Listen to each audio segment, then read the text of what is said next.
Blah blah blah. According to historians, I didn't get to do much offline yesterday. Was busy doing other shit and got really pissed off. That's why my cash stack isn't that much higher. It's at 1.15 mil instead of the like 1.05 mil.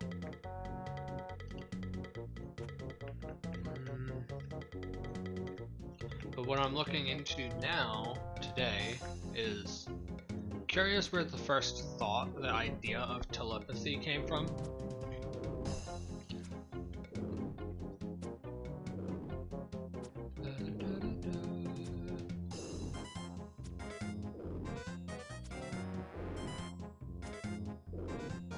It's from the late 19th century, but there doesn't seem to be an exact date stated.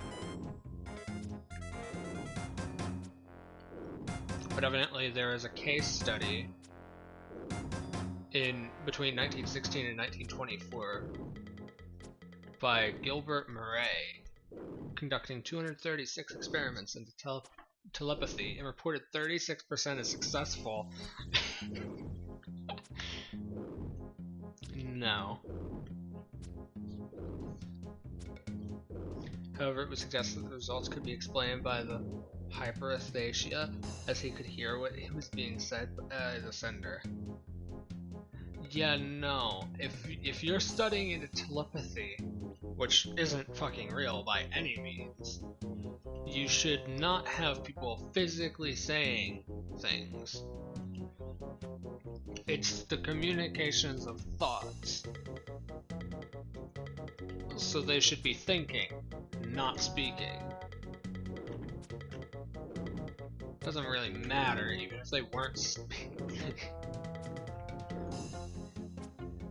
He fucking heard the people speaking. Anyway, that's so stupid.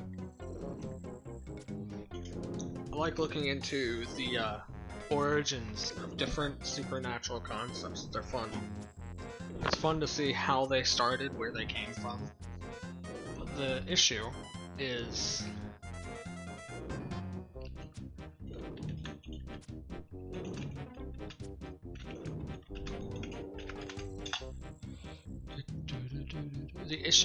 they're all fake. They're quite literally all fake. And I don't give a damn what anyone says. There is no supernatural. The supernatural has yet to be proven in the hundreds of thousands of years that humans have been around.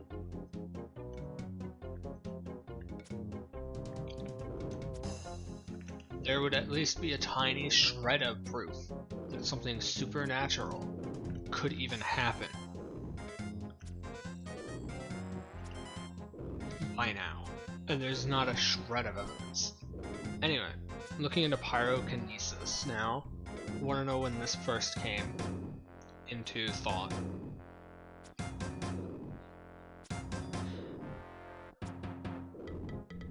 A.W. Underwood, a 19th century African American, achieved minor celebrity status with the proposed ability to set items ablaze. So this is one of the earliest claimed pyrokinesis cases. I mean, pyrokinesis is probably one of the easiest ones to debunk, simply because shit can literally spontaneously combust.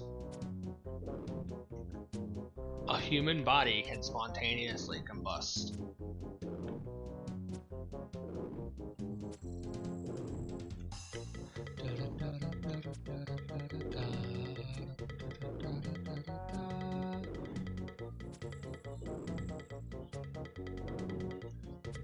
Yeah, the way that they say that he probably did it was by concealing pieces of phosphorus.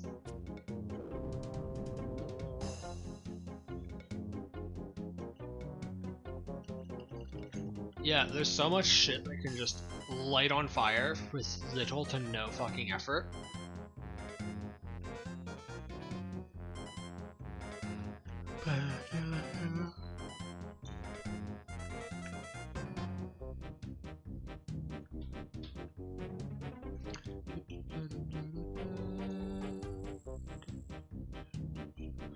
and then there seems to be nothing between the fucking Underwood. So yeah, there's like not a lot with pyrokinesis, which is not surprising. It's not something that's very interesting. There's A.W. Underwood, Daniel Douglas Home,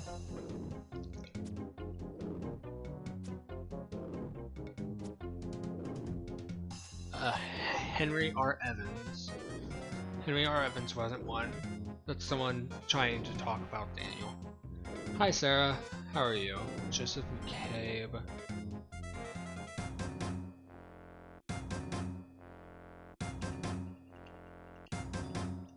Okay.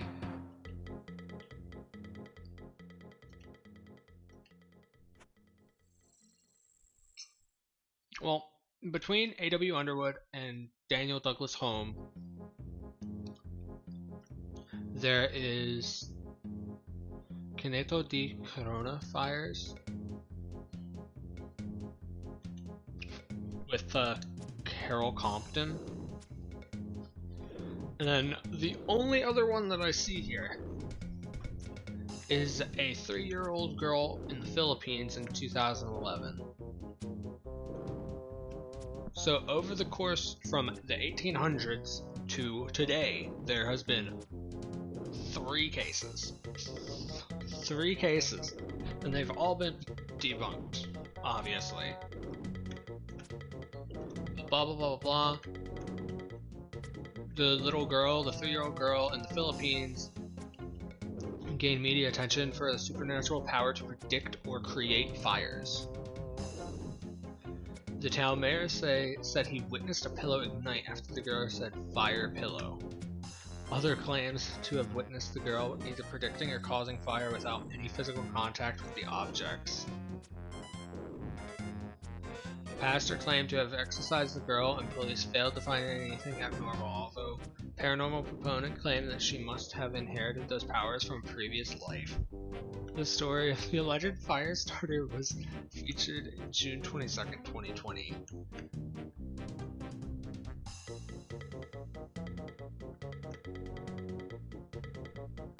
That is fucking silly. You're saying a little girl said "fire pillow" and then the pillow was on fire. Wow, it's almost like the pillow was on fucking fire. Oh, that's so stupid.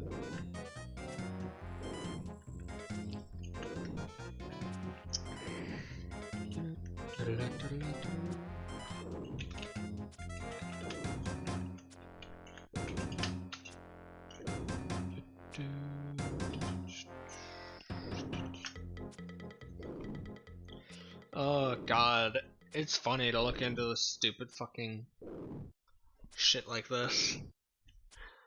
Yeah, this little girl can predict or create fires. She looked at a pillow and said the pillow was on fire, and guess what? The pillow was on fire. Oh god. I still want to know why the fuck all the Roman bullshit's gone. Like, I don't give a damn if the Library of Alexandria was burnt down. Fucking Greek shit is from older than that, and you would assume that that'd be stored there too, right? So why the fuck do we have 9 million other things of Greek but not anything else of Roman? There's no way in hell everything about Roman mythos was locked up in the Library of Alexandria.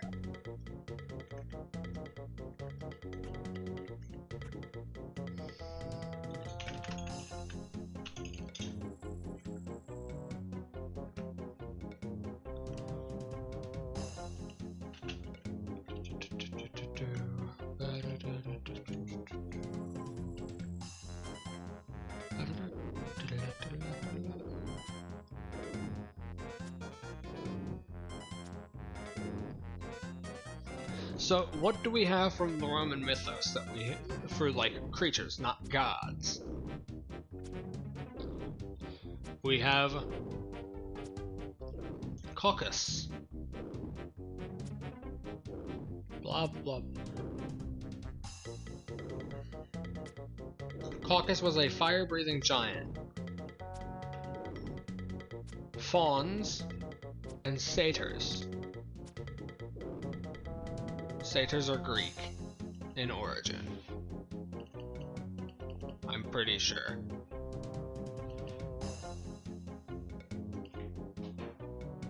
I'm pretty sure that satyrs were Greek in origin. They may be in Roman mythos, but they are definitely not Roman in origin.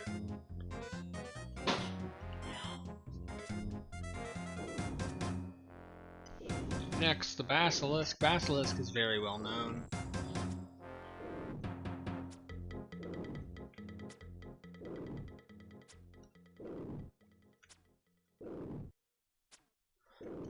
The Pegasus.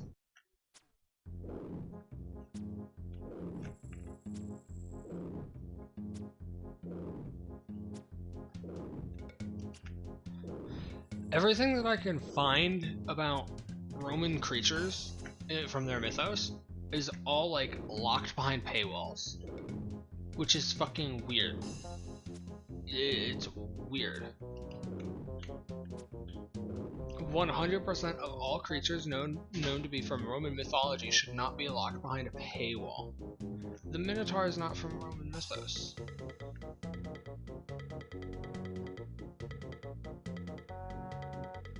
Hold on.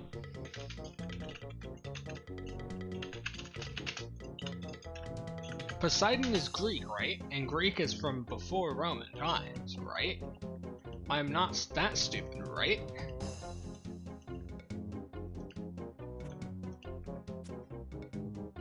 Poseidon is a Greek god. The Roman equivalent is Neptune. Yes, so I am correct in stating that fucking Poseidon and the Minotaur is a Greek myth, not a Roman myth. Why are these being conflated so much?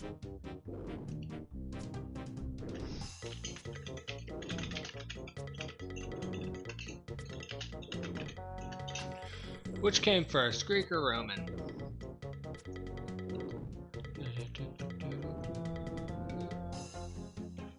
Yeah, Rome is from after Greece. Greek, 2500 to 1200 BC. Roman started in 753 BC. So here's the thing. Why are these two being conflated so much? There is a difference of almost 500 fucking years. I know that Rome kind of just took Greek Hellenism and just fucking mashed it into a bunch of pieces into their own religion. I know that. But like, that does not mean that Minotaurs are like their creation. It's Greek, not Roman.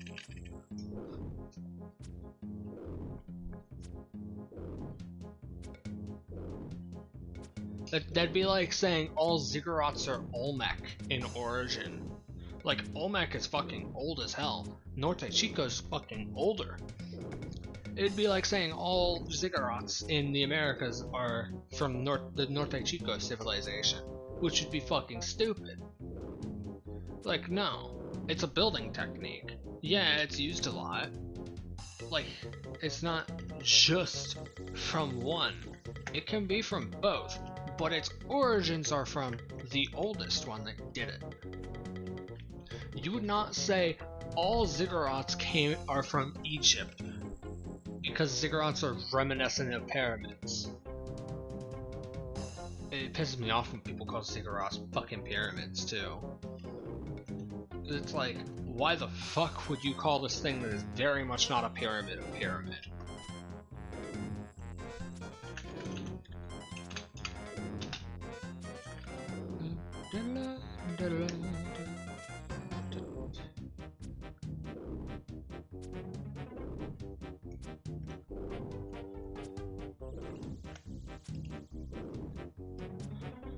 Does this look like a motherfucking pyramid? No, no the fuck it does not.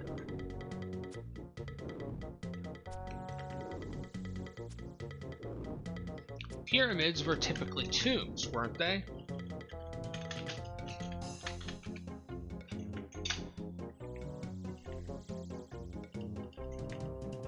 I'm gonna check.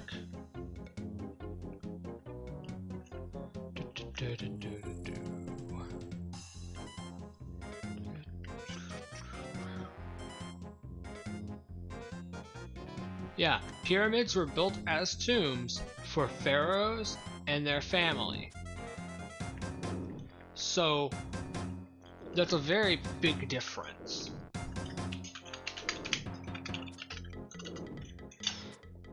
So, practically the majority, if not all pyramids, are tombs for some pharaoh or other.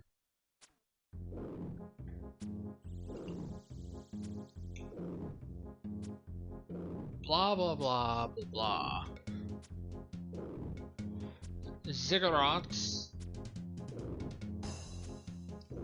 I'm pretty sure, are mostly religious in nature, not for burial.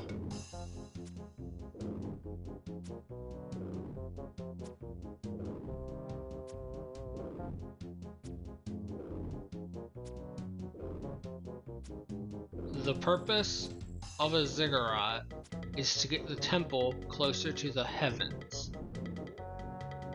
and provide access from the ground to it via steps.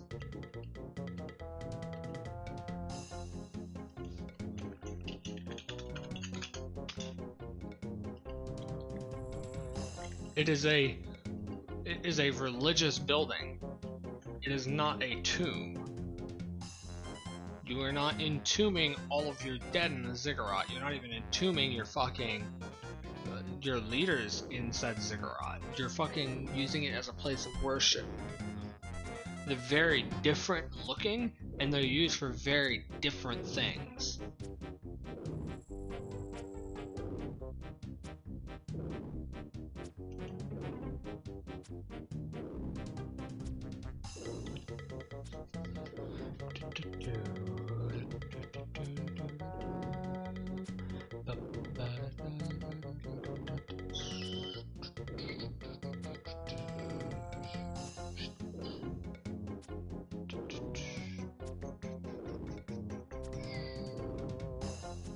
It is usually assumed that ziggurats supported a shrine, though the only evidence of this comes from Herodotus, and physical evidence is non-existent. The likelihood of such a shrine ever being found is remote. Erosion has usually reduced the surviving ziggurats to a fraction of their original height, but textual evidence may yet prove more facts about the purpose of these shrines. In the present state of our knowledge, it seems reasonable to adopt a working hypothesis, the suggestion that the ziggurats developed out of the earlier temples on platforms, and that the small shrines stood on the highest stages.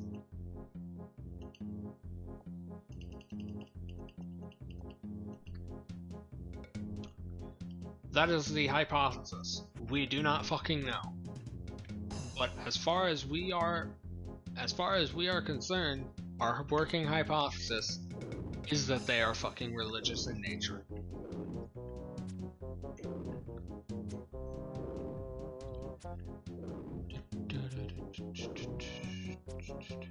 Of course, if there was a shrine on top of this ziggurat from, I don't know, let's say fucking 8000 BC, then of fucking course it's not going to have survived being beaten down by sands and wind for 10,000 goddamn years.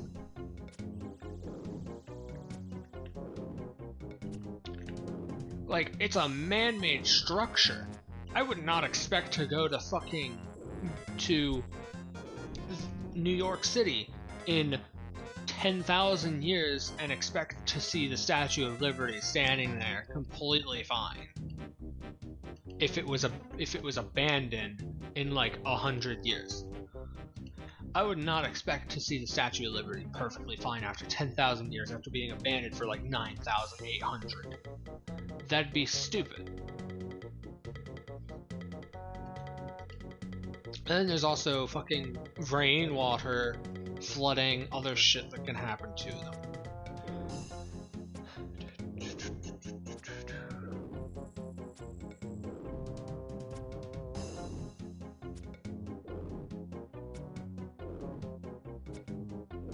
Some places where ziggurats currently stand flooded regularly. So another thought is that it would be a place for priests to escape floods.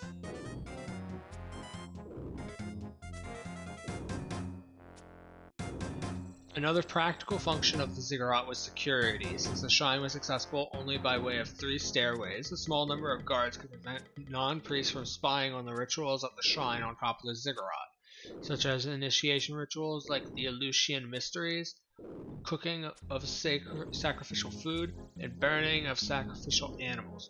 Each ziggurat was part of a temple complex that included a courtyard, storage room, bathroom, living quarters, in which a city spread, as well as a place for the people to worship. It is the center of life. People lived their life around ziggurats. That is Herodotus's interpretation of what a ziggurat is, and I would be inclined to believe it, since we still have no fucking thing saying otherwise.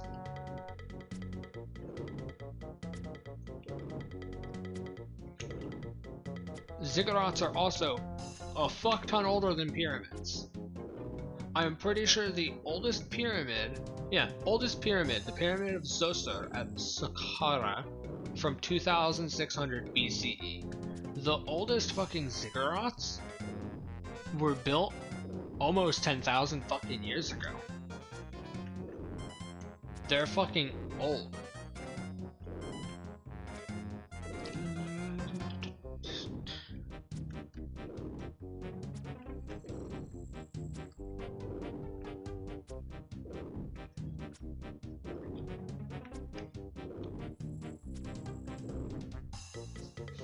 Like, all the ziggurats, a lot of this shit was built, battle axe, it was built well before the time of writing.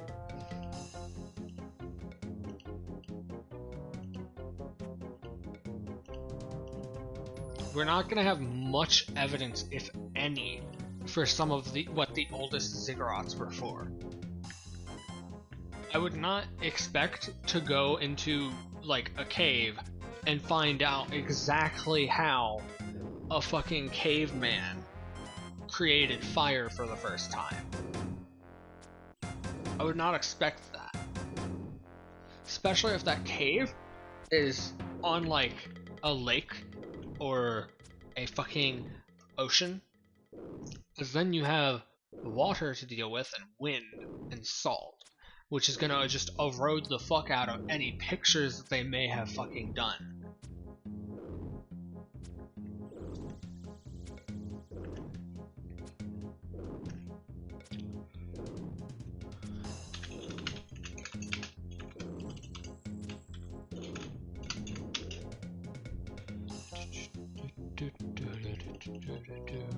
Ziggurats are big, and they're very pretty to look at.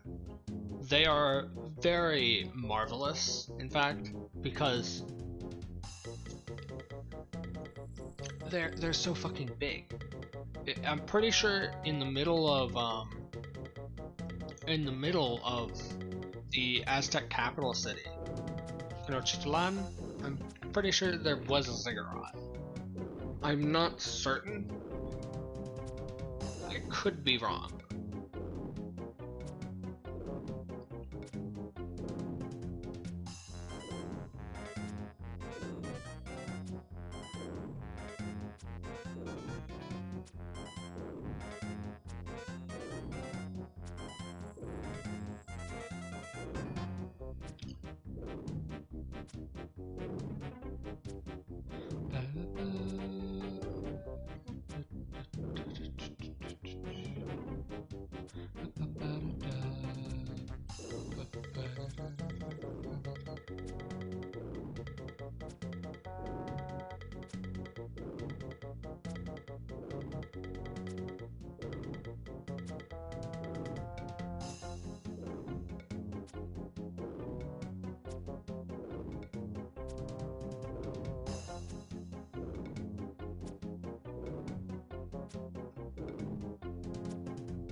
Ziggurats both existed in the Americas, and over in the Middle East, specifically Mesopotamia.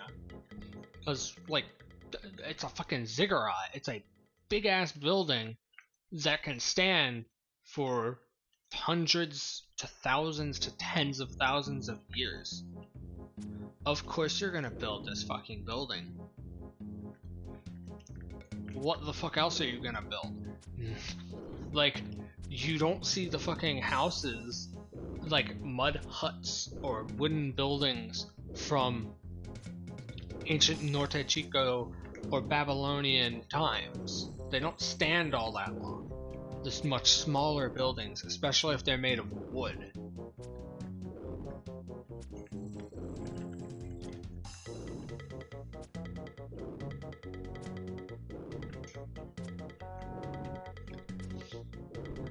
I would not expect anything made of wood to survive very long at all. The oldest things that I expect to be made out of wood to still be standing, hundreds, maybe even thousands of years later, is shit like fucking, mines. Even wood in mines don't last all too long, but a dry mine with little to no airflow will keep that wood practically fucking pristine.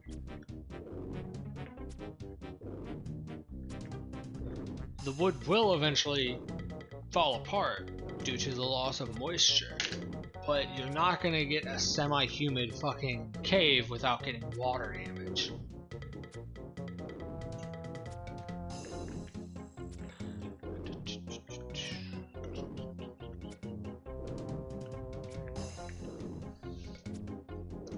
So it's a trade-off. You'd have to have like an underground fucking lake away from all the wood to slowly keep the air moist enough to keep the wood from deteriorating or losing its water.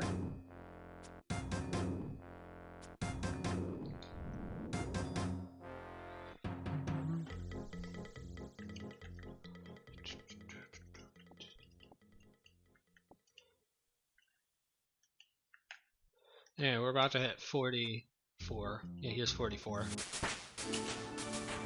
I can now use Eagle Eye. Nice. Anyway, you would never, ever expect a bunch of these old buildings to survive. The only ones that survive a long time are the ones made of stone and the ones made out of massive stones, like pyramids and ziggurats. Hell, I'm surprised some of the fucking obelisks have lasted this long.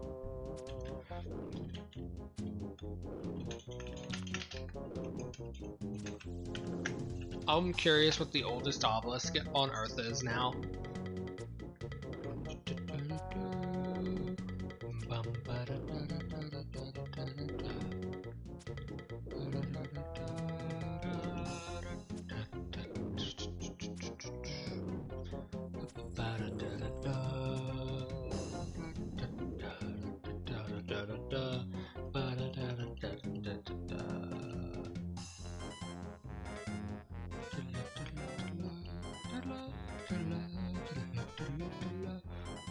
The earliest temple obelisk is still in its original position.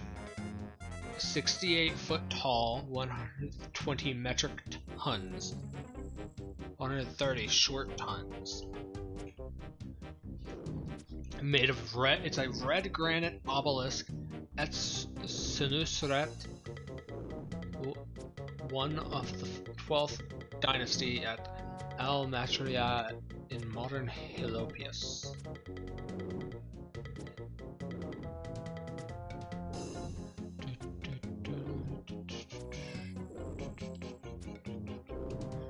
This is the obelisk.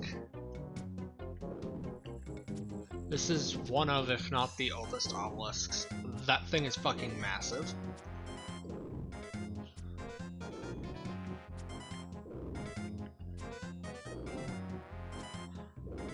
Anyway, how old is this? Obelisks were prominent architecture of ancient Egyptians, played a role vital in their religion, placing them in pairs, the entrance of temples. The word obelisk in English today is of Greek rather than Egyptian origin, because Herodotus, the Greek traveler, was one of the first classical writers to describe the objects. A number of ancient Egyptian obelisks are known to have survived, plus the unfinished obelisk found partially hewn from its quarry at Aswan. These obelisks are now dispersed around the world, and fewer than half of them remain in Egypt.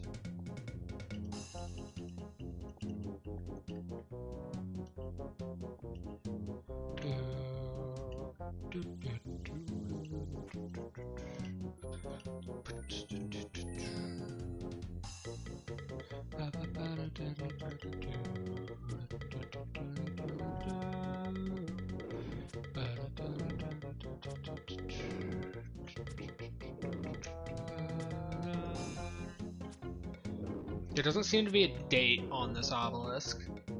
I doubt that they're allowed to touch it, so that makes sense to me.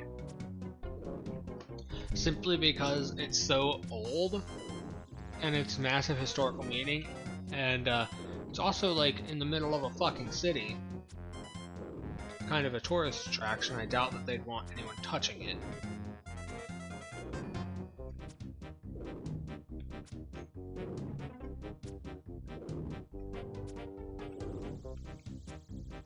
Ah, yes. There we go. Rome stole some of the obelisks. That's what happened to them. But I don't see any dates on any obelisks. I mean, it would probably be pretty easy to... Actually, it would be pretty hard to find out the date of this massive stone structure.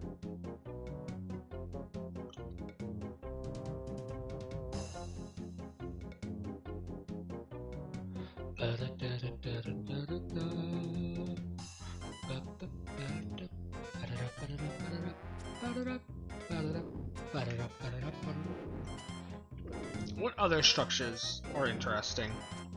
And we've looked at ziggurats, we've looked at pyramids, we've now looked at obelisks. Labyrinths. Do labyrinths actually exist?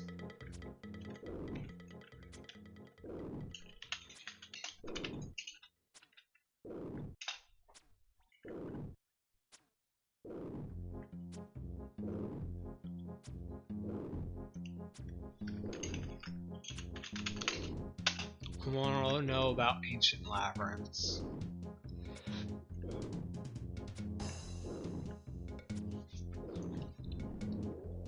Does the Labyrinth of Crete actually exist? Or is it just a story piece?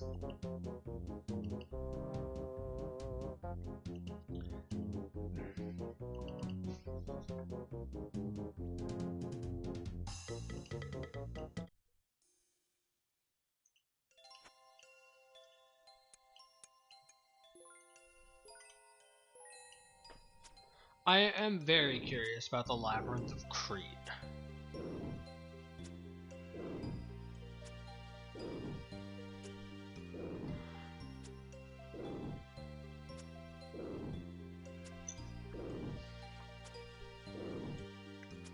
The oldest labyrinth in existence is the Gavrinus Monument in Brittany. Brittany is that little fuck-off part of France, isn't it? Or is Brittany's not its own country anymore, is it? I don't believe it is. From 3500 BC.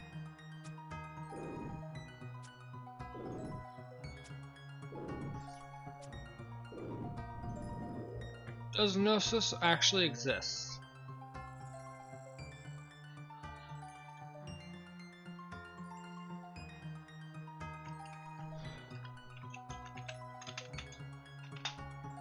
Does Knossos actually exist? Because it is mentioned in pop culture many a time. The Minotaur from Knossos is mentioned in pop culture.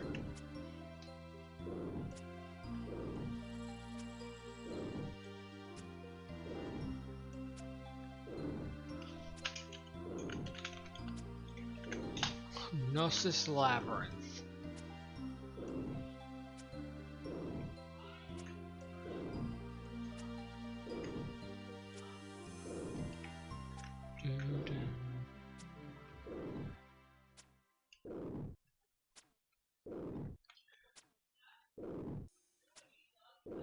Fact and fiction of Gnosis. Gnosis is hardly an unsung sight indeed. The archaeological gem comes with mythology that almost rivals that of Troy. It is no coincidence that Heinrich Schliemann, the maverick investigator of Troy, had designs on Gnosis before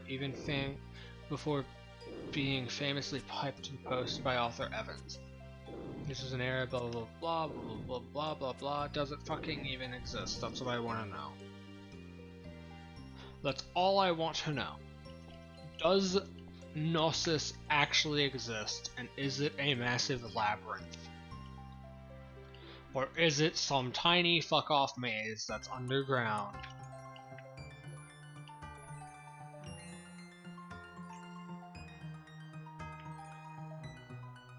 Thanks to the Cretan antiquarian Minos Kalocharianos in 1878, a strong candidate for an important Bronze Age complex already exists at Kefala, about 3 miles from the coast. Of a gentle hill rising over an area of fertile farmland had been a source of finds that included baked clay tablets with writing impressed onto the surface. Sufficiently intrigued, Evans purchased the site and commenced excavations in 1900. The years followed, a massive complex of rooms arranged around a central courtyard was unearthed. Within lay more tablets annotated in 2 different writing systems, as well as fragments of glorious frescoes depicting the inhabitants of a lost civilization. If Evans was hoping also to discover a mind-bending maze of rooms and corridors with a mythological bull at its heart, he can hardly have been disappointed. Indeed, reading the legend of Theseus and the Minotaur, now that we know the details of Gnosis complex, the story could almost be seen as satire.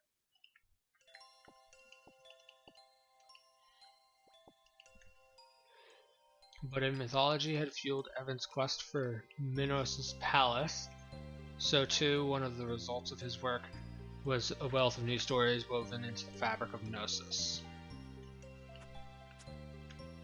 Physically so, in the case of controversial reconstruction, settler legacies include the name that was coined for the people of the lost civilization brought to light by Evans' search for Minos, the Minoans.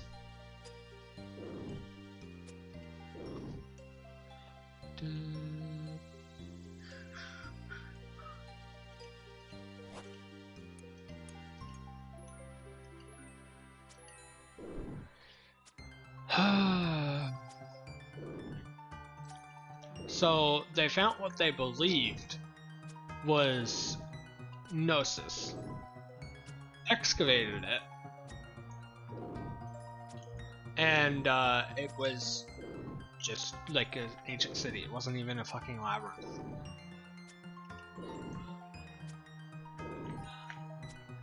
Cool. So Gnosis, either it does exist as a big ass labyrinth somewhere on Crete,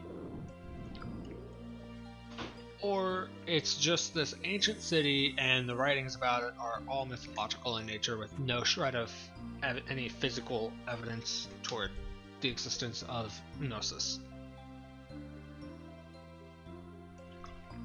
I'm more inclined to believe that one though. Now there's no physical Gnosis. It's fucking Greece. Like, it's fucking Greece. What do you expect? It could literally be just fucking a mental fapping to themselves about how they came up with some bullshit like tackling your own inner demons and going through the maze of your own mind or some bullshit like that.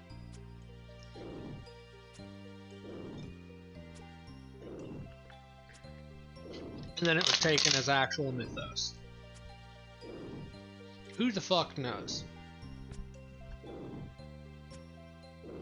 Only the original writer of the story actually knows, and they know that it's fake. Unless they're fucking completely brain dead and somehow believe in the Greek gods, which I guess, yeah, they did believe in the Greek gods. There's no way that they believed in a story that they fucking wrote.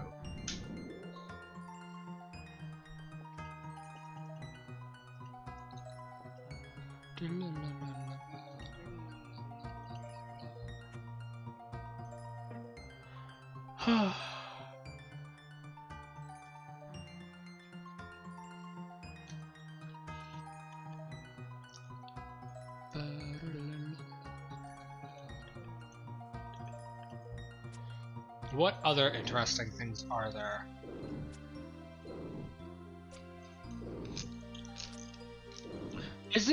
Hold on. Isn't Hercules said to have died on what was the mountain called?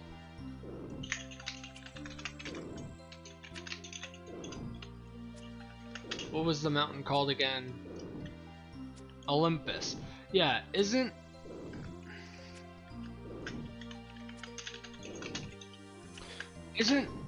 he supposed to have like been turned to stone by Medusa's head on Mount Olympus or some bullshit?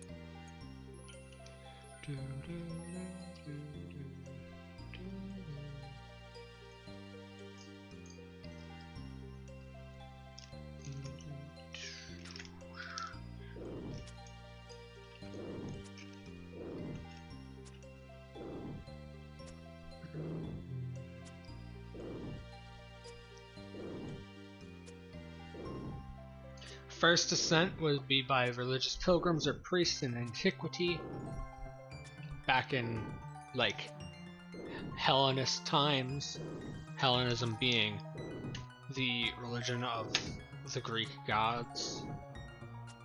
The first ascent in modern times was the 2nd of August 1913. Christos Kakalos and Frederick Bosanias and Daniel Bogbodi.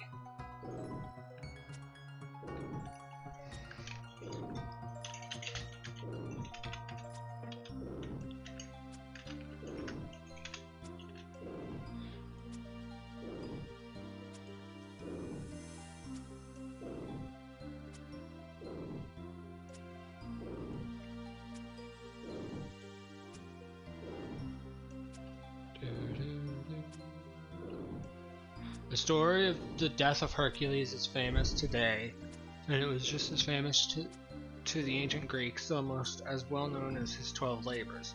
The death and apotheosis, deification, of the Greek hero appears in the works of Pindar, as well as the Odyssey, and choral passages from Sophocles and Euripides.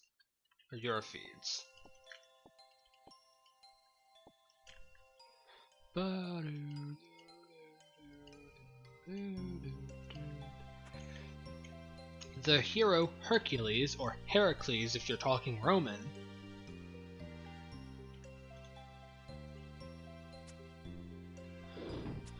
is considered both a mighty warrior and a demigod in Greek mythos. According to Herodotus, the numerous ancient historians, poets, and playwrights, it was not unusual for Greek heroes to attain immortality as a reward for their heroic deeds, but Hercules is unique among them in that after his death he was brought up to live with the gods on Mount Olympus.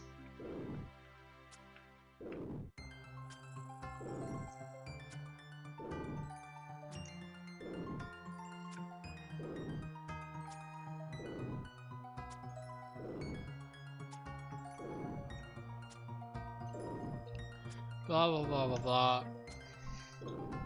Hercules donned the poison cloak. It began to burn him, causing excruciating pain. Despite his efforts, Hercules was unable to remove the cloak. Hercules decided that death was preferable to suffering this pain, so he had his friends build a funeral pyre on top of Mount Oeta, However, he was unable to find anybody who was willing to light the pyre. I'm pretty sure what I was thinking of is from some movie or some bullshit.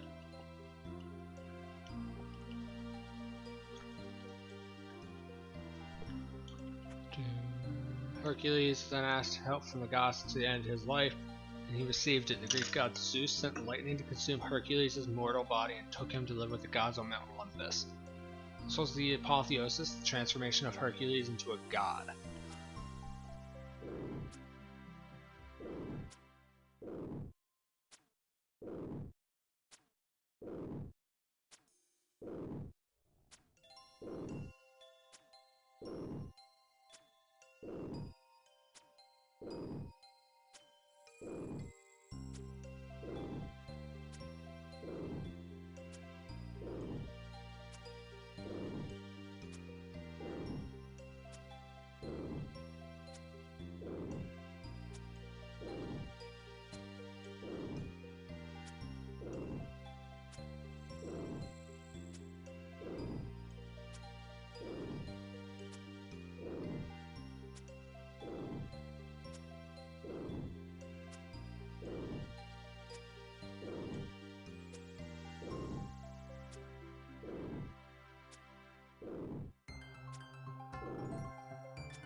Okay.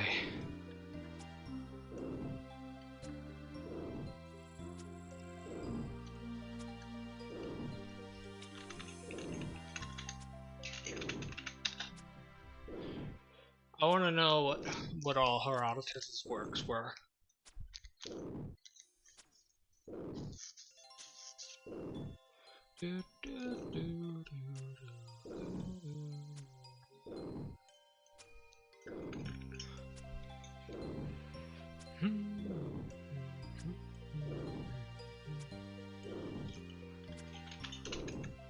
Origin of the Chimera.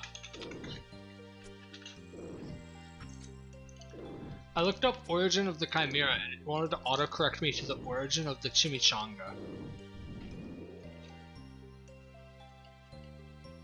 Now I want to know what the origin of the Chimichanga is. It's tempted me and now I want to know.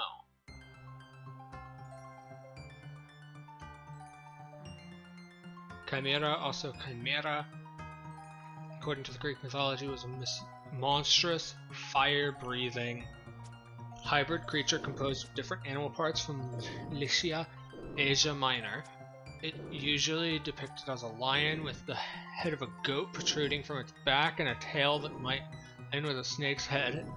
It was an offspring of Typhon and Echidna and had siblings of such monsters as Cerberus and the Lunarian Hydra and Orthus and all the others. All monsters from Greek mythos came from those two, Typhon and Echidna. The term chimera has come to describe any mythological or fictional character with parts taken from various animals to describe anything composed of very disparate parts or perceived as wildly imaginative, implausible, or dazzling. I'm pretty sure that the fucking, the duck-billed platypus was thought to be a fucking chimera.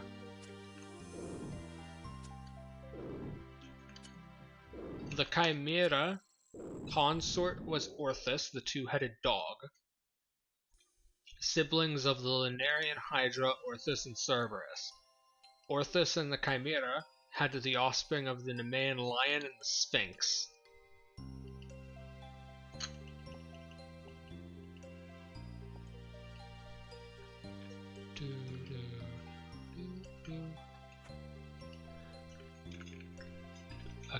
Echidna. Greek god.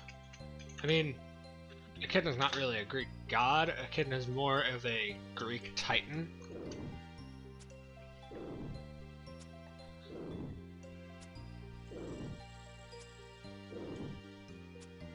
Echidna was a monster, half woman and half snake, who lived alone in a cave. She was the mate of the fearsome monster Typhon, and was the mother of many of the most famous monsters of Greek myth. Hold on, hold up.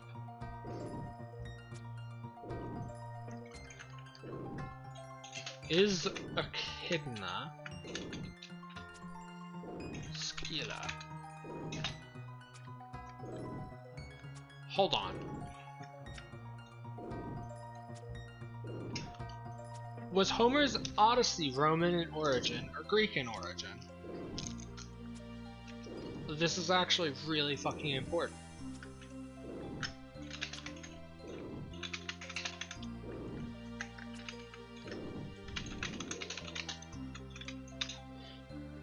Because if it's Roman in origin, then that would mean that... Hold on.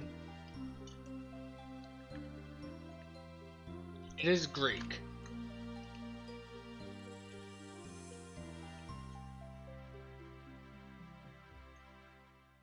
It is Greek in origin. The issue I'm having is that Echidna, the Greek titan, is described the exact same way as Scylla, Skya, whatever the fuck you want to call it. They are described the exact same fucking way.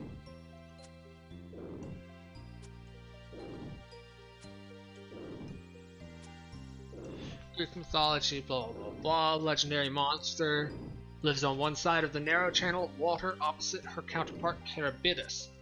The two sides of the strait are within an arrow's range of each other, so close that sailors attempting to avoid Charybdis would pass dangerously close to Scylla and vice versa. Scylla is the first attested in Homer's Odyssey, where Odysseus and his crew encountered her and Charybdis on their travels.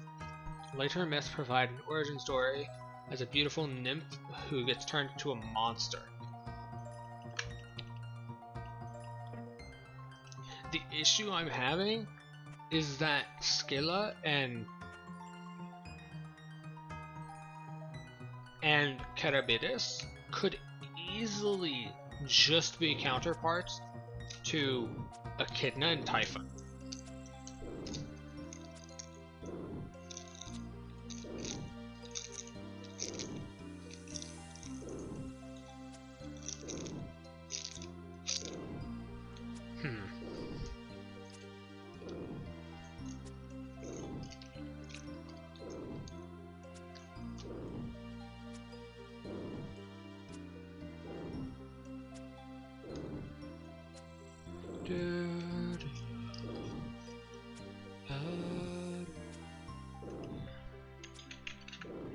Parallels between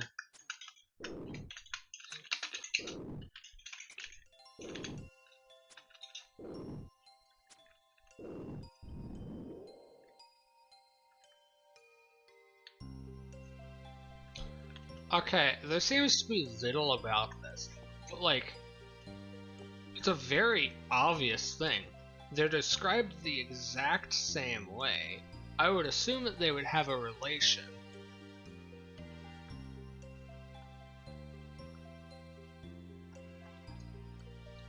Okay, what if I do Charybdis and Typhon?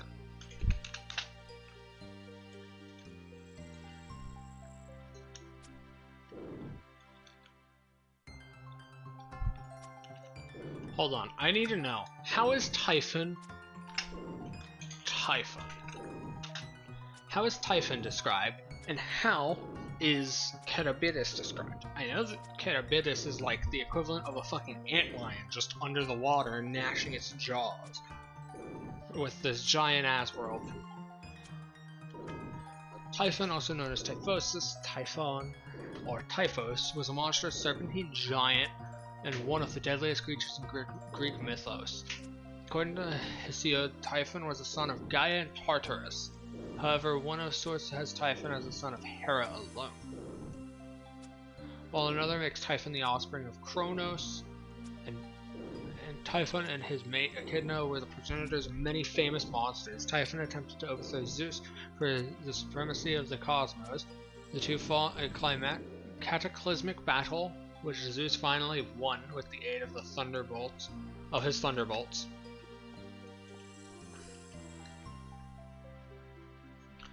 Defeated, Typhon was cast into Tartarus, or buried beneath Mount Etna, or in later accounts, the island of Ischia. Typhon mythology is a part of Greek succession myth, which explains how Zeus came to rule the gods. Typhon's story is also connected to that of Python, and both stories probably derived from several Near Eastern antecedents. Typhon was also identified with the ancient Egyptian god of destruction, Set. And if we look at Charybdis,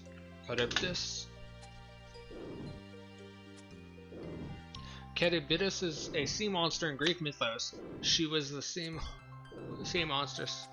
She, with the sea monster Scylla, appears as a challenge to epic characters such as Odysseus, Jason, and Aeneas. Scholarship locates her in the Strait of Messina.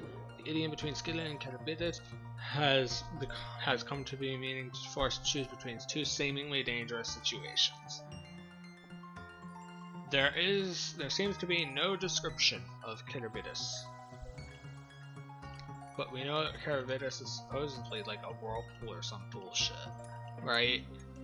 I believe. I don't really know. I don't remember.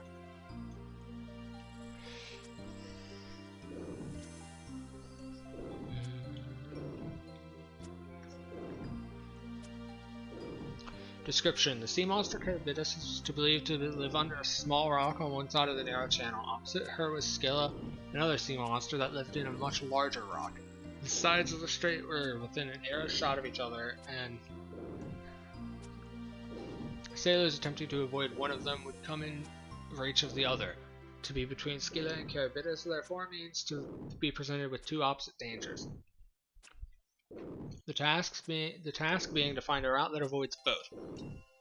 3 times a day, Charybdis swallowed a huge amount of water before belching it back out again, creating large whirlpools capable of dragging a ship underwater. In some variations of the story, Charybdis was simply a large whirlpool instead of a sea monster. Through descriptions of Greek mythological chronicles and Greek historians such as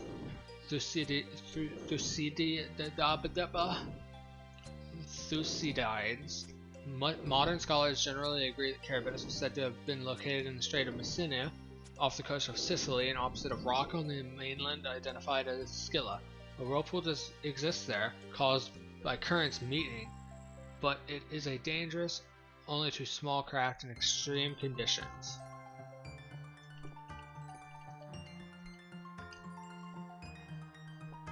Said to swallow a massive amount of water just to belch it out again. Which would mean that it is a big fucking creature.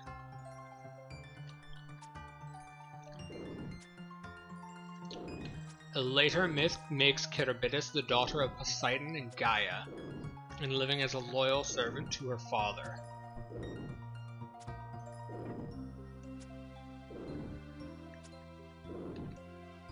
Virgil's Aeneid and Homer's Odyssey.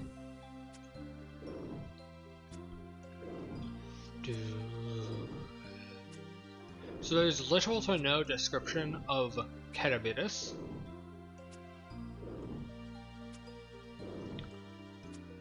My thought process is this.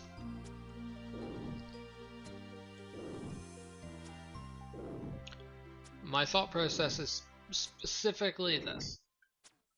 If both Echidna Scylla resemble each other in such a way, and we know little to nothing about Charybdis. But Typhon is supposed to be this massive thing with no actual, like... Typhon is not supposed to be, like, it's not known where Typhon was put. But, like, one of them said somewhere under an island or some bullshit, right? So what the fuck is stopping Typhon and Echidna from just being Scylla and Charybdis?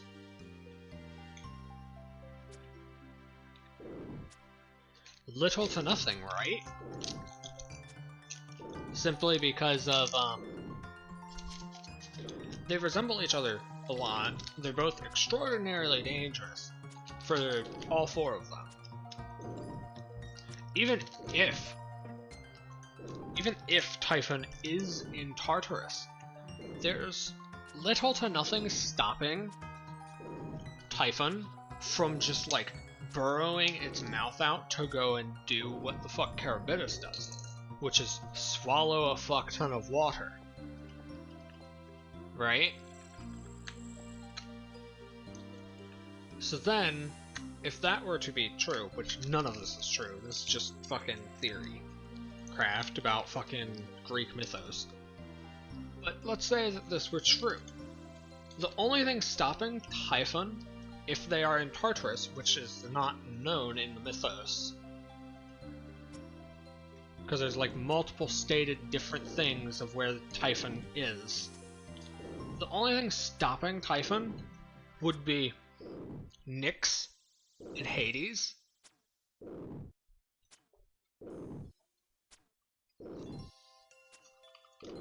And maybe Chaos. But Chaos is fucking indifferent to everything, so... Chaos is so fucking unknown. The appealing to Chaos specifically would be kind of like appealing to time, like Cronus, or some bullshit like that. Cronus is pretty fucking indifferent, not the one that tried to eat all his fucking kids, but the actual time deity. They're pretty fucking indifferent.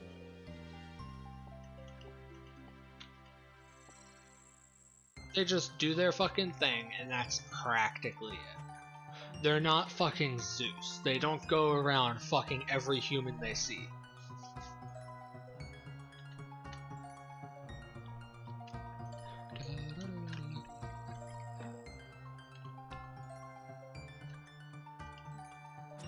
So it's basically like, I don't understand what's stopping Typhon from being Charybdis and Echidna from being Scylla.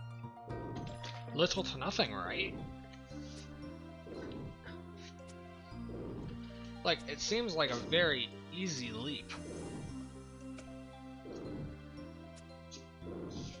Yet I can't find anything about it anywhere. Which I guess makes sense if there's nothing written about anything like that even coming into thought in the Greek day and age. Why would we be talking about it? We don't believe that shit. I mean, there's still Hellenists in the world. People do still believe in the Greek mythos, which is fucking wild. But, like, it's weird. It's weird to think that no one's thought of such an easy parallel between those four.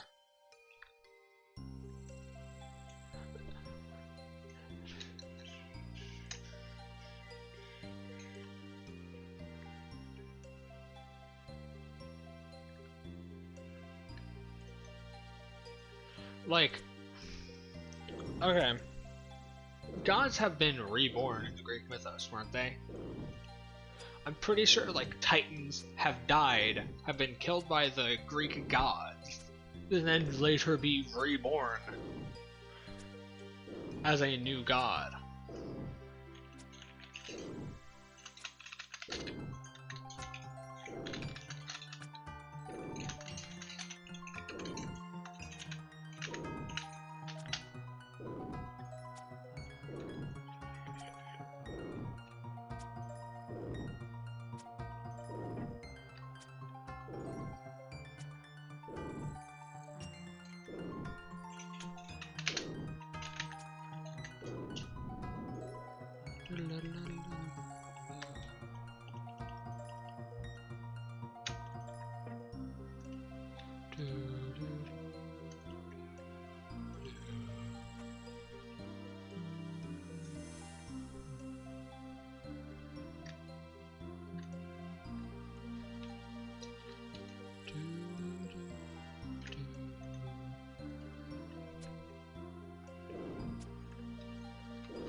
The Greek family tree is fucking wild.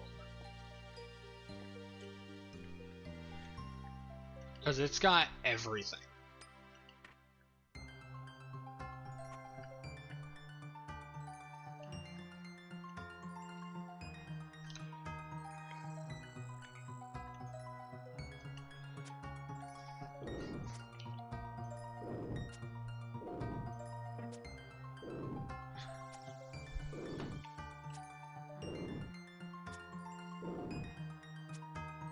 From Chaos springs Tartarus, Gaia, Eros, Erebus, and Nyx.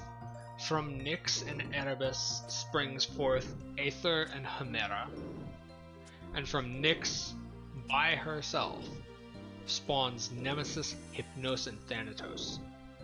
From Aether, by themselves, spawns Thalassa.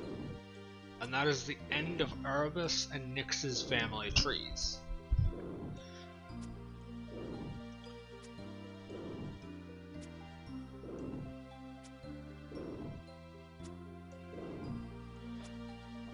From Gaia spawns the Nosoi, the Aurea, the Pontus, and Uranus.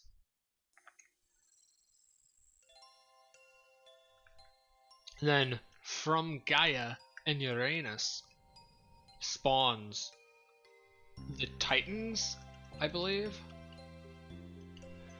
So that's not all of okay. There's 3 more primordial gods, being Kronos. Kronos then spawns Anake, and Anake and Kronos spawn Thanes. And that's it for the primordial deities. After that, Gaia and Uranus create the Titans. Oceanus, Tethys, Hyperion, Thea, Chosis, Phoebe, Cronus, Rhea, Menomsini, I have no clue how to say that, Apetus, Creus, Themesius. And then from Oceanus and Thesis spawns Metius. Hyperion and Thea spawn Eos, Selene, and Helios. Chosis and Phoebe spawn Asteria and Leto and Lelanatos. Cronus and Rhea spawn the Greek gods. So do Menomsini. Iapetus spawns Atlas, the one that fucking carries the world. Yeah. Which is fucking... I like Atlas. Atlas is great. Prometheus, Epimetheus, and Menocius. From Sirius spawns Perseus, Asterius, Astreus, not Asterius. Asterius is the Minotaur. And Pallas. And then Themis, Menomsini, Leto, and Metis all spawn the Greek gods, being Metis, Leto, Monomsnai, and Themis all spawn Zeus. Somehow.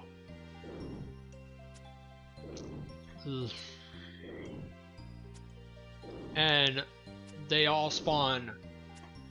Leto somehow spawns Hades, Hestia, Demeter, Hera, and Poseidon, Apollo, and Artemis, and Asclepius.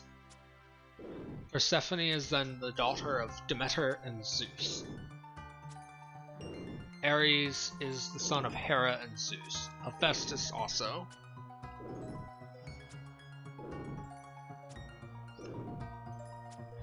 And then Hermes and Pan. Pan is my favorite god.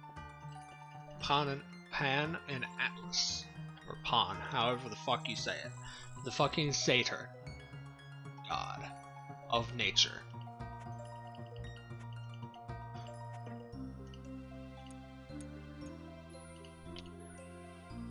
Anyway, then we have Heracles, Dionysius, Aphrodite, and Athena.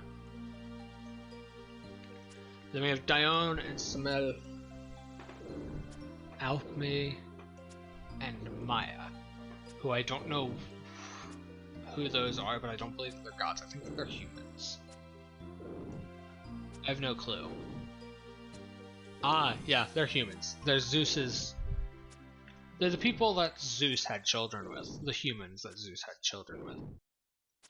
And then Zeus also had children with Aegea, Euronome, Thalia, Eos, and a bunch of others.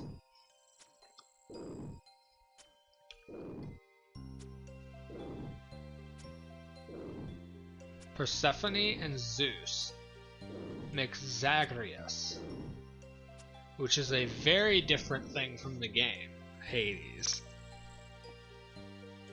And Melanie. And then Hera and Zeus have Hebe and Eris and Aletheia.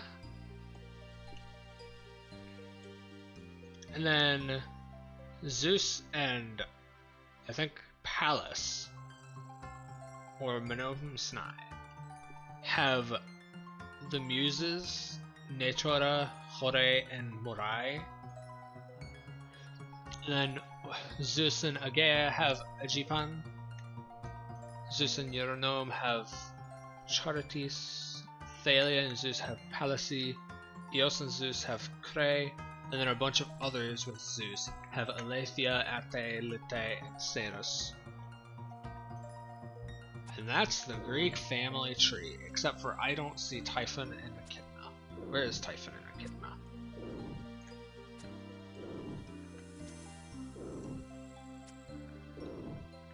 Wait, no, seriously, where the fuck is Typhon and Echidna? Where are the Titans?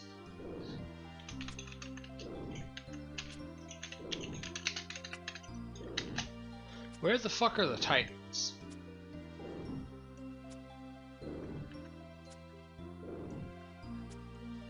Like, here's the Titans. Oceanus, Thesis, Hyperion, Thea, Croesus, Phoebe, Cronus, Rhea, Monomsne, Iapetus, Ceres, Themis, Pallas, Astraeus, Perseus, Atlas, Prometheus, Athenius, Monoceus, Leonatus, Leto, Asteria, Eos, Selene, Helios, and Metis. Where the fuck is Typhon and Echidna?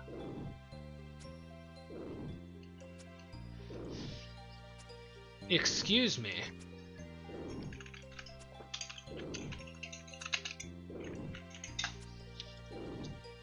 Typhon and Echidna are very much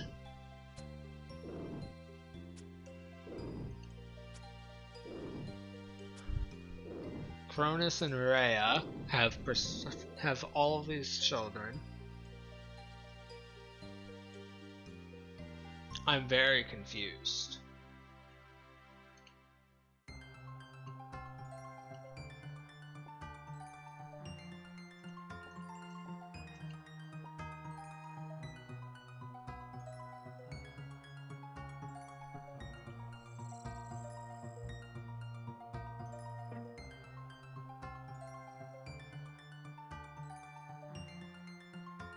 Scylla is evidently Echidna's sibling.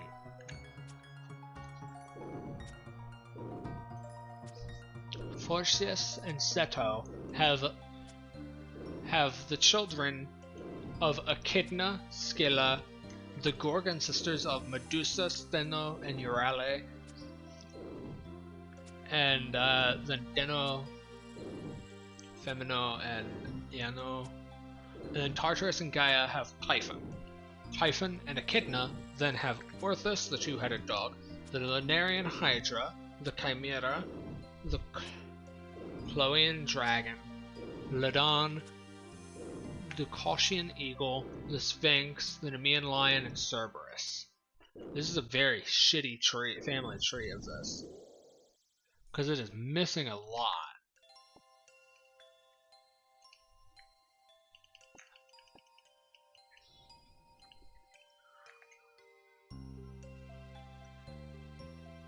And then I come here and look at this family. Yeah, no one fucking seems to know any of this shit. I look at one tree and it's like, oh, Echidna and Scylla are siblings. And then I look at another one and it's like, no the fuck they aren't. Scylla's not even a fucking god. Of course Scylla's not a god. Scylla's just a natural disaster. Anyway, Chaos has Nyx, Eros, Tartarus, and Gaia. Tartarus and Gaia have Typhon. Somehow. Ouranos and Gaia. Ouranos and Pontus are then the children of Gaia.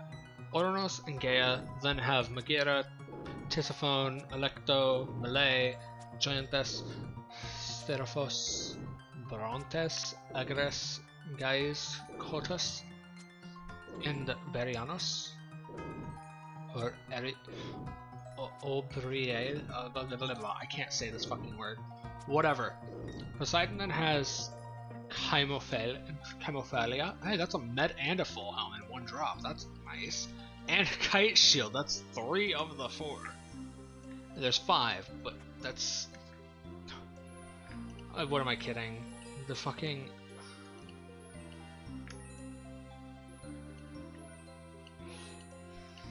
The shield's not worth it. Anyway.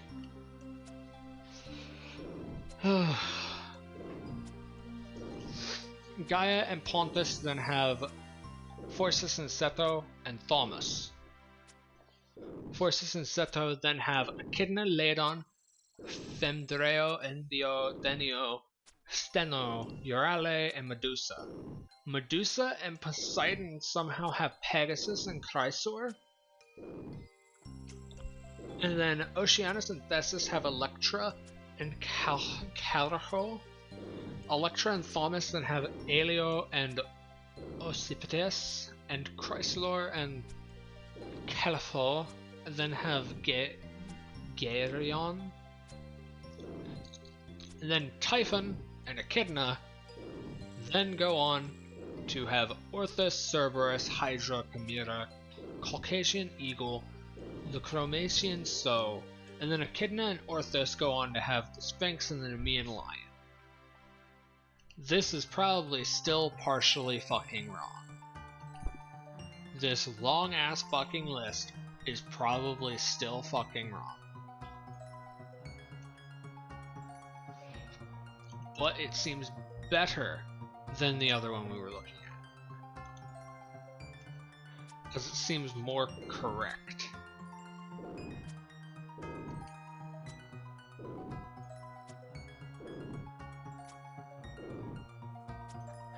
I kind of want to make my own family tree, and I want to get it actually right instead of just sitting here and not getting it fucking right. Because it's kind of like, here's this big thing, the Greek gods. There's also the Greek monsters. The Greek monsters are also fucking gods, because they're from the same fucking family. The Lunarian Hydra is as much of a god as fucking Zeus. So the fact that Hercules had to go kill both the Nemean Lion and the fucking Lunarian Hydra means that fucking Hercules had to go murder 2 gods to achieve his godhood. Oh my god, I just looked into fucking nothing but Greek god family trees for like half an hour or more. And I'm still convinced that they're partially wrong. I want to go and make an actual fucking family tree. I want to make sure that it is fucking right and as correct as I can get it. Hi Ruby, how are you?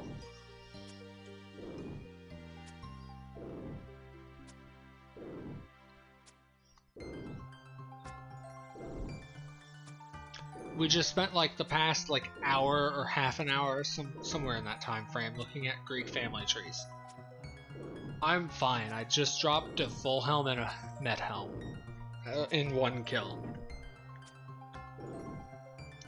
But yeah, I was trying to find like a complete family tree of like all of the Greek gods and failing miserably because for some reason they leave out like 90% of the fucking gods, which is weird. There was no mention of the god that fucking Pan loved. There was no mention of some of the titans and most of the ones that I could find. It completely lacked the fucking Hydra and Medusa and all of that. Fucking Echidna and Typhon, 2 of the goddamn titans that created almost all of the Greek monsters, were completely missing from almost every tree that I could find. And half the trees didn't even mention fucking Chaos. It was very fucking frustrating. Because I know quite a bit about this bullshit. And I know when it's fucking wrong. I may not know 100% of all of the Greek gods. I doubt anyone fucking does, because we probably lost some to fucking history. But like, you can't just leave out major fucking gods like Typhon and fucking Echidna. Or fucking Chaos, the fucking one that started everything.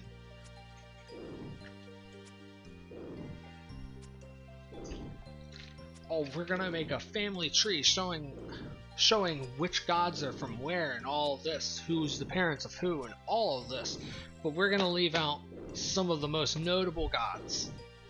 That is stupid.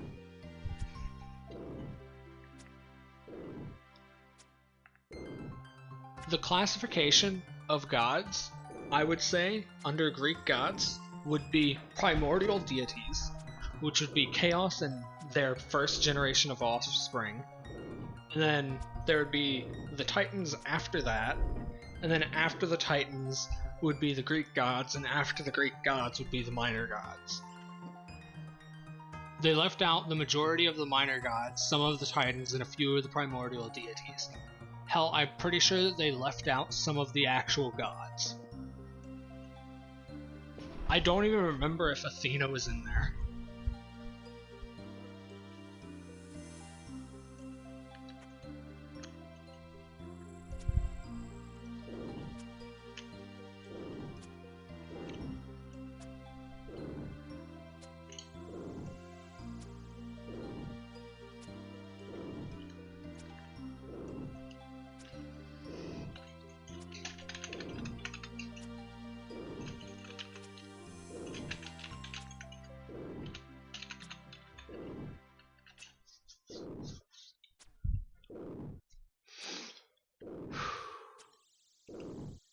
Let's see if Wikipedia has one that's correct. So first, we have Chaos. Chaos is by themselves. Chaos is the primordial deity. They are the only thing in existence. Yes. Good. Chaos then has Nyx and Erebus. Then there is Tartarus and Gaia that spawn into being, and Eros. From Nyx, we have Moros, Onre, Nemesis, Momus, Philotes, and Geras. From Erebus and Nyx, we then have Aether and Hemera. Nyx also then has Thanatos, Hypnos, Eris, Aphet, Osius, Heron, More, Keris, and Hesperides. Okay, and then from Gaia and Tartarus we have Typhon. And then from Gaia we have Uranus, Aurea, and Pontus. And then from Gaia and Uranus we have all of the Titans. The Hecatonchires, the Cyclops, and Echidna. It doesn't go into all of the Titans in this, but it does at least mention them. Okay. Then, from Uranus, we have the Erinyes, the Gigantes, the Meliae, and Aphrodite. And then from the Titans are then, this is a list of all of the Titans, I guess. Yeah, okay, so it says Titans and then expands on it below it. Okay, so it does include them. Good. It better fucking tell me the shit from Typhon and Echidna. I'm gonna be pissed off if it doesn't. The Titans are Oceanus, Thesis, Hyperion, Thea, Croesus, Phoebe, Cronus, Rhea, Themis, Menomsne, Sirius, and Iapetus. All of them are the children of Gaia and Uranus. Oceanus and Thesis now have the Oceanids. Hyperion and Thea then have Eos, Selene, and Helios.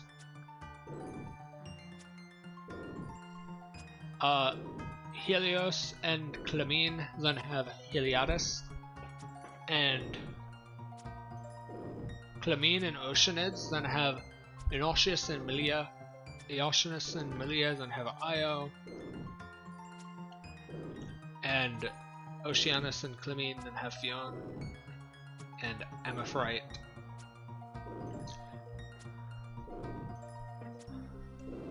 Okay, look at this. Look at this. What the fuck am I supposed to do?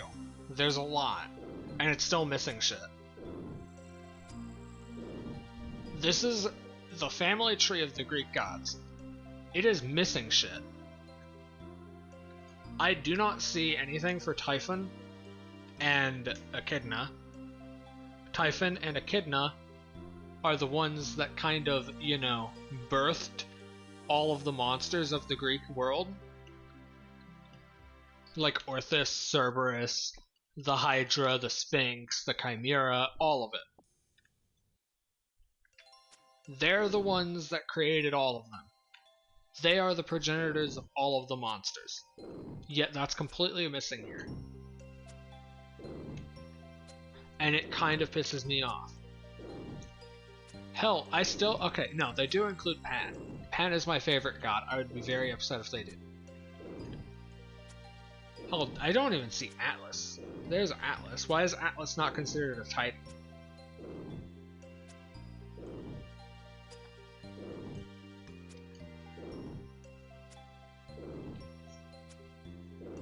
Oh, because he's not a first generation Titan. That's why.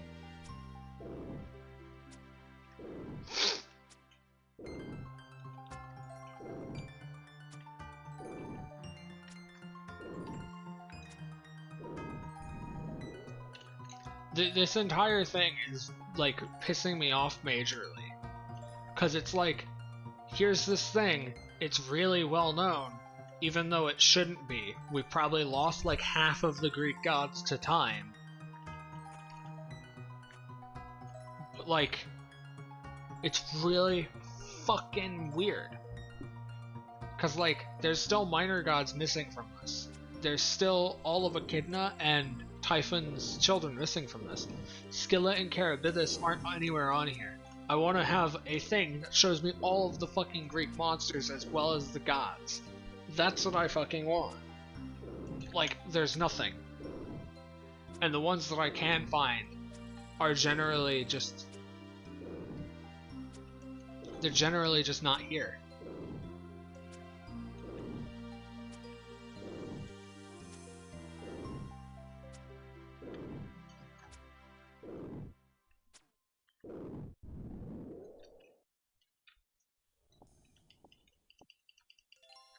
You got so lucky with armor pieces today, it's insane.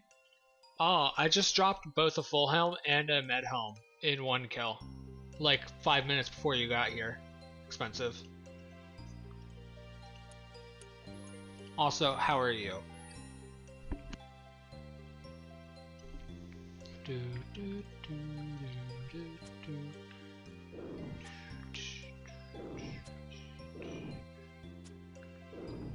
Oh, really?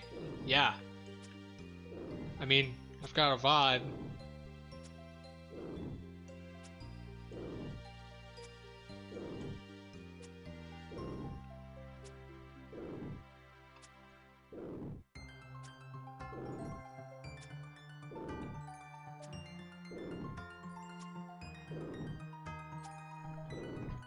Yeah, the fucking... I'm annoyed. Last night, I was trying to unlock the Forgotten in the Binding of Isaac. I got all the way there, and then got fucking one-shot with like 4 HP somehow, which was fucking weird. Because that's not supposed to be a fucking thing. And it happened like 5 times. It was fucking awful. And that's why I wasn't playing this last night. Because I wanted to unlock the Forgotten. Because it's one of my favorite characters in that game, and I want to play it. It's also what I normally do to fucking relax, but it pissed me off. And now shit that should be on this thing that I'm looking at just isn't here, which is pissing me off more.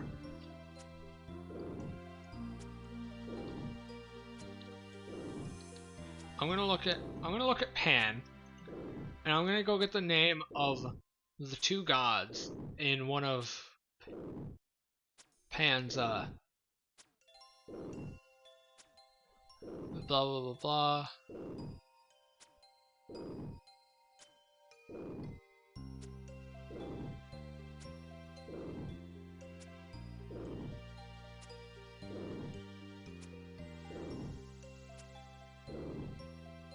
Here, I'm gonna pull up a picture for Pan. This is Pan. It is a satyr, god of the wilderness. It is by far my favorite god in all of mythology.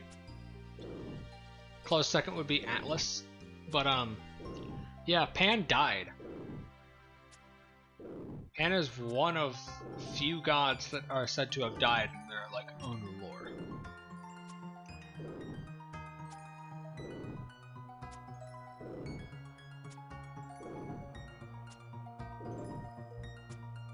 Yeah, Pan is the only Greek god who actually dies in fucking mythological lore.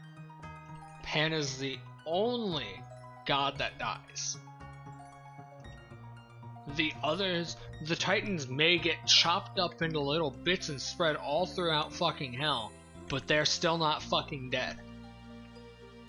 But Pan actually fucking dies.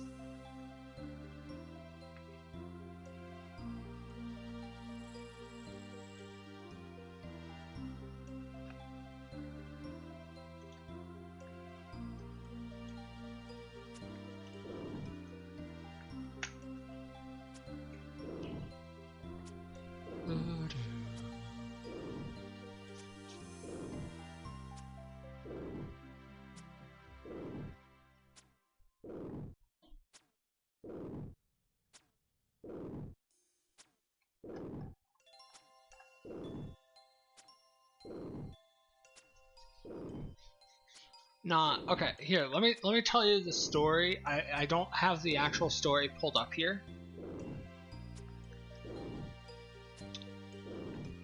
So, Pan is like the creator of the pan flute, right? There's a story in the lore around Pan, in the mythology, And that story goes something like this. Pan loved this woman a lot and wanted to be with her, but she did not want anything to do with him. So she asked this river spirit or river god of some river to help her get away. And that river spirit or god or whatever turned her into a bunch of reeds so that she could escape from Pan. And Pan, when seeing these reeds, cut them up and made a pan flute out of them to give to the girl that he loved. He killed her to make a pan flute out of her to give to her, not knowing that it was her.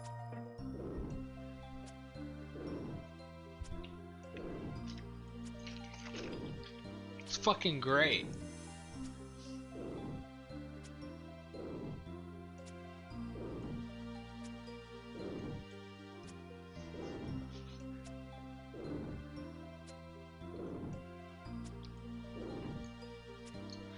Oh yeah, and then Pan is like a very, very, very, very fucking sexual god. Like, very.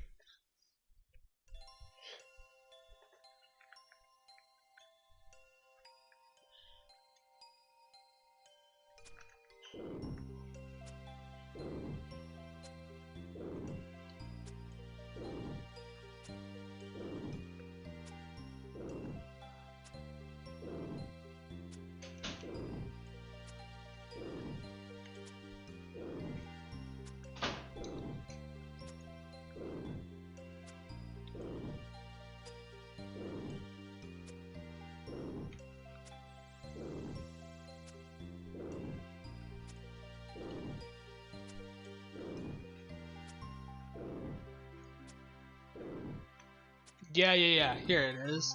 One of the famous myths of Pan involves the origin of his pan flute. Fashioned from lengths of hollow reed, Syrinx was a lovely wood nymph of Arcadia, daughter of Ladon, the river god. As she was returning from the hunt one day, Pan met her. To escape from his importunities, the fair nymph ran away and did not stop to hear his compliments. He pursued from Mount Lycaeum until she came to her sister, who immediately changed her into a reed. When the air blew through the reeds, it produced a plaintive melody. The god, still infatuated, took some of the reeds, because he could not identify which reed she became, and cut 7 pieces, or according to some versions, 9, joined them side by side and gradually decreasing length, and formed the musical instrument bearing the name of his beloved Syrinx. Henceforth, Pan was seldom seen without it.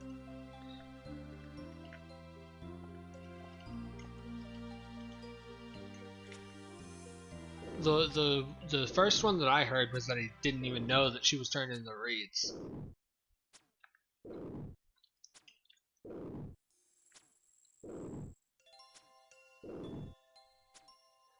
And then here's another one. Echo was a nymph who was a great singer and dancer and scorned the love of any man.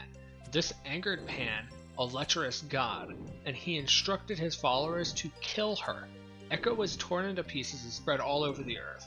The goddess of the earth, Gaia, received the pieces of Echo, whose voice remains repeating the last words of others. In some versions, Echo and Pan had 2 children, Lambe and Lynx. In other versions, Pan had fallen in love with Echo, but she scorned the love of any man, but was enraptured by Narcissus, as Echo was cursed by Hera to only be able to repeat words that had been said by someone else. She could not speak for herself. She followed Narcissus to a pool, Narcissus to a pool, where he fell in love with his own reflection and changed into a narcissus flower. Echo wasted away, but her voice could still be heard in caves and other such familiar places. Yeah, that's where the term narcissistic came from. This fucker falling in love with himself and like drowning in a river. But I guess this version of the story turns him into a flower somehow.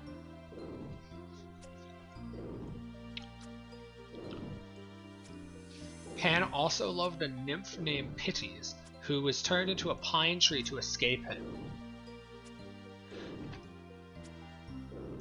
In another version, Pan and the north wind god Boreas clashed over the lovely Pitys.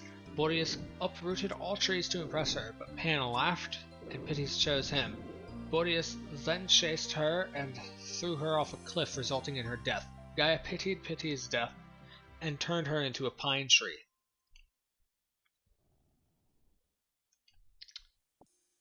Oh yeah, and then there's this other little note at the bottom of this section of the page. Women who had sexual relations with several men were referred to as pan girls.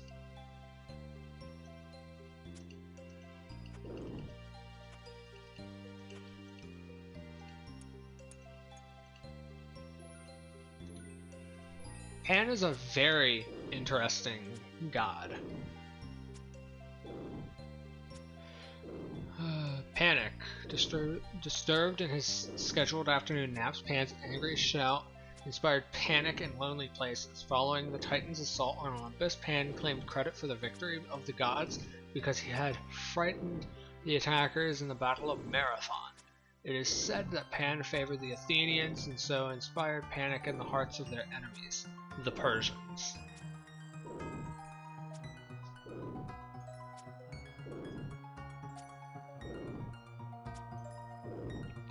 Pan could be multiplied into a swarm of Pans, and even be given individual names.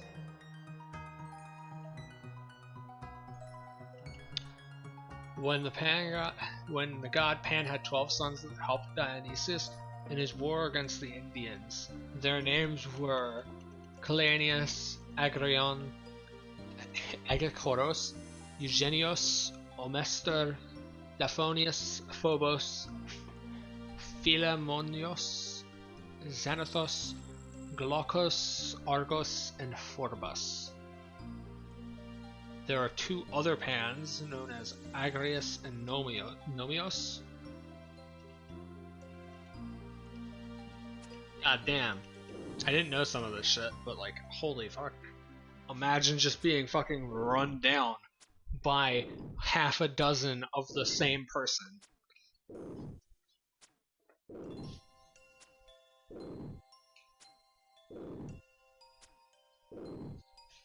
Aegipan, or literally goat pan, was a pan that was fully goat-like instead of a satyr.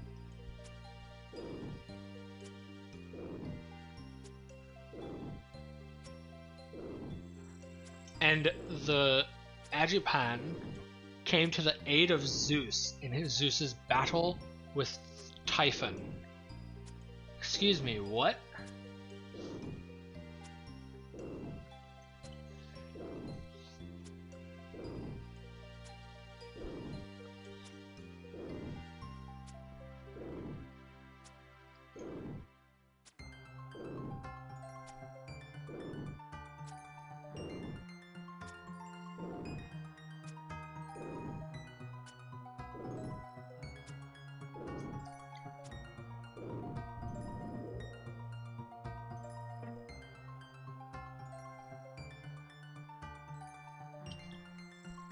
Oh my god, it's another full helmet medal. What the fuck?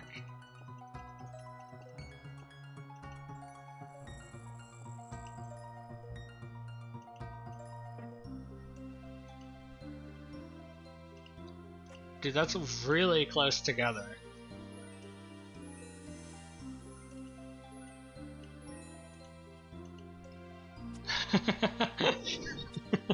I'm not cheating, I swear.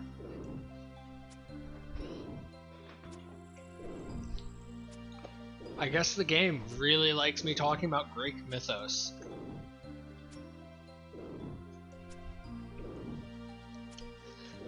Here's a weird thing.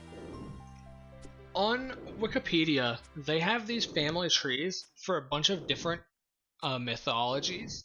They have it for Judaism, Christianity, Islam, Greek, Babylonian, Japanese, Mahabharata, the Maori, the Nordic, and the Sumerians. Where the fuck's the Romans? my point still stands. The fucking Roman gods are less known than the Greek gods, even though they're like 1,000 years younger. I know that Rome stole a bunch of their gods from other religions, but like, I still want to know. I want to be able to look at them. I don't like that I can't know what their family tree was. I want to know where each of them came from. I want to know their stories.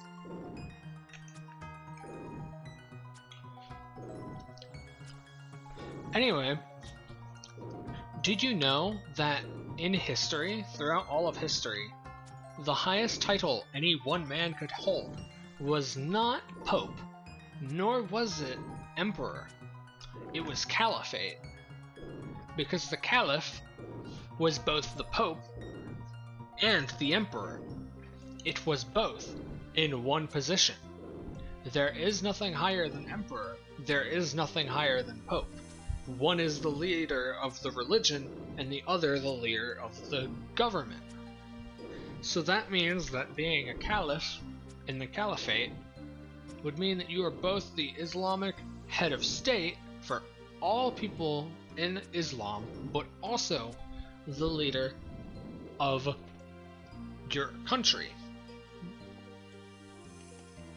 You are the leader of all Muslims if you are the Caliph. Because that's how it worked.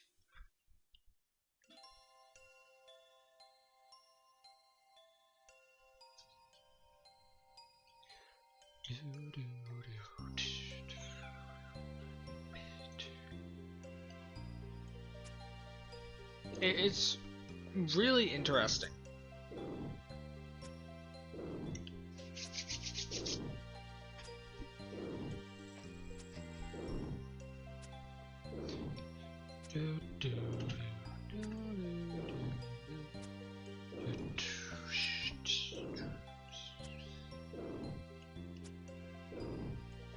Anyway, I'm gonna be done soon because I do have to go cook. So this will probably be one of my last OSRSs. But goddamn, I just spoke about fucking mythology for like an hour and a half.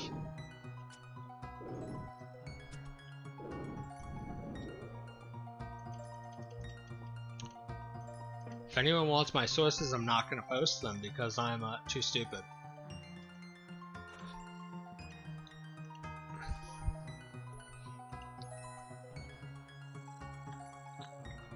Oh, most of the start of the stream was me talking about ziggurats and pyramids and obelisks and labyrinths.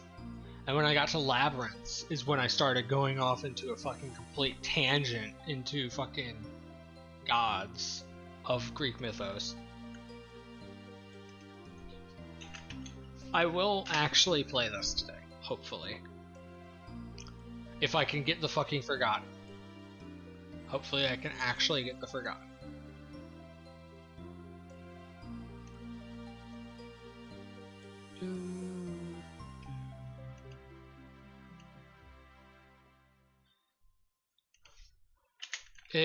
Yeah, it's fucking interesting. The only reason I'm ending my stream instead of continuing is because I don't know how long I'll be cooking. It could be 15 minutes, it could be 2 hours. I don't fucking know. I don't know what I'm making yet. But yeah. I'm gonna send people over to wood again because I can.